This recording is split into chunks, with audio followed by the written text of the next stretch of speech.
হয়েছিল, যার ইমান নাই আসলে আমরা প্রথমে বুঝছিলাম যে ইমানটা একটু দুর্বল।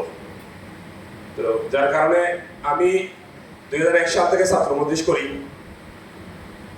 2001 সাল থেকে 2025 সাল পর্যন্ত সংগঠন থেকে এক ঘন্টার জন্য বিদায় নেই নাই, কিন্তু আমি কিছুদিন বিদায় নিয়েছিলাম, কারণ ওসামার ব্যাপারে আমার ব্যক্তিগত কিছু অভিজ্ঞতা ছিল, যার কারণে আমি দায়িত্বশীল শেয়ার করি নাই, কিন্তু দায়িত্বশীল নির্দেশ দিয়েছেন এই জন্য বিরোধিতা করি নাই।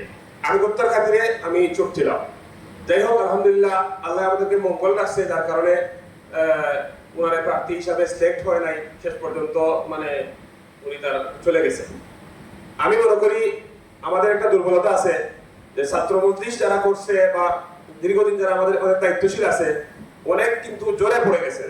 এই জোরে পড়া দায়িত্বশীলকে আমরা যদি মূল্যায়ন করি, স্থানীয় নির্বাচন বলেন, জাতীয় নির্বাচন বলেন, যে কোনো নির্বাচনে আমরা মানে অন্য দল থেকে অনেক কিছু করতে পারবো, আমার ব্যক্তিগত এটা অপিনিয়ন।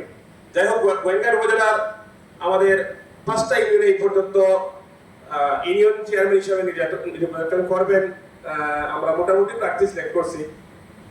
আরো কিছু 5-7 জন মেম্বার, যারা আমি উপজেলা সেক্রেটারি হিসেবে জানি, 5-7 জন মেম্বার আমার সাথে ব্যক্তিগতভাবে যোগাযোগ হয়েছে, নির্বাচন করবেন। আমিও তাদেরকে বিভিন্নভাবে সহযোগিতার আশ্বাস দিয়েছি।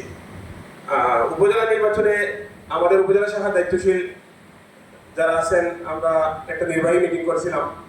নির্বাহী মিটিংয়ে সবার জোর দাবি হলো যে আমি উপজেলা নির্বাচন করি। এখানে কিছু পর্যালোচনা হয়েছে।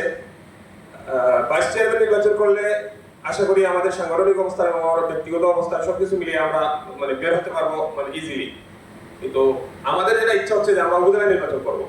আমার ব্যক্তিগত অভিযোগ হলো, যদি খেদমত করি তাহলে এই অন্যর মুখাপেক্ষি হয়ে খেদমত করে লাভ নাই। যদি ফাঁস করি ফেল করি উপজেলা নির্বাচন করবো, এবং যদি দেখা যায় আল্লাহর হুকুম তাকে ফাঁস করি তাহলে তো মানুষের সেবার সুযোগ পাবো।